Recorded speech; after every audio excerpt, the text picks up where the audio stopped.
City India news, महाराष्ट्रातील लोकप्रिय news channel.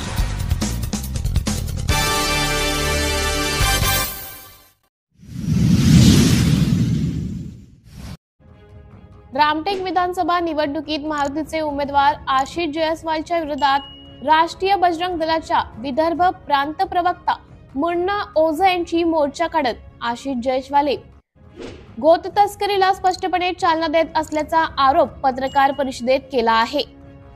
Ramtek येथील दीप हॉटेलमध्ये आयोजित पत्रकार परिषदेत राष्ट्रीय बजरंग दलाकडून गोत तस्करीला चालना देणे, मंदिराकडे दुर्लक्ष करणे, लॉज संस्कृतीला चालना देत असल्याचा सोबतच हिंदू विरोधी असल्याचा आरोप करण्यात आला। सिटी इंडिया न्यूज करिता प्रतिनिधि पूनम लांजेवार, नागपुर।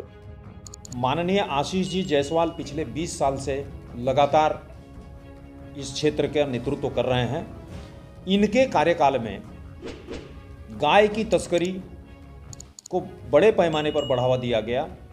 रामटेक क्षेत्र के अंदर में एक भगवान रामचंद्र जी की पहचान को मिटा करके एक नई पहचान दी गई कि रामटेक को आज की तारीख में लोग एक अश्लील क्रियाकलापों का क्षेत्र मानने लगे हैं। नागपुर में हमारे जैसा व्यक्ति जाता है और बोलता है कि हम रामटेक से हैं तो लोग हंसते हैं। हमें शर्म आती है कि क्या ऐसी दशा आज रामटेक की हो गई है कि हमको शर्मिंदगी झेलनी पड़े। इन्होंने कभी भी हिंदू जनमानस के भावनाओं का कभी ख्याल नहीं रखा।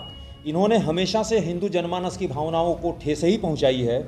इन्होंने तमाम प्रकार के जो मंदिर थे हमारे, किसी भी मंदिर को इन्होंने डेवलप तो किया नहीं, लेकिन कुछ मंदिरों के रास्ते इन्होंने रोक दिए और जिसके कारण हमको ऐसा लगता है कि कहीं तो भी ये हिंदुत्व के विरोध में कार्य कर रहे हैं।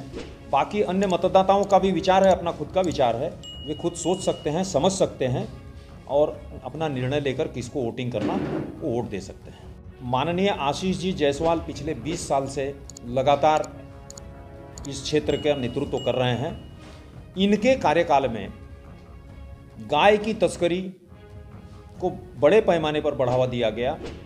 रामटेक क्षेत्र के अंदर में एक भगवान रामचंद्र जी की पहचान को मिटा करके एक नई पहचान दी गई कि रामटेक को आज की तारीख में लोग एक अश्लील क्रियाकलापों का क्षेत्र मानने लगे हैं। नागपुर में हमारे जैसा व्यक्ति जाता है और बोलता है कि हम रामटेक से हैं तो लोग हंसते हैं। हमें शर्म आती है कि क्या ऐसी दशा आज रामटेक की हो गई है कि हमको शर्मिंदगी झेलनी पड़े।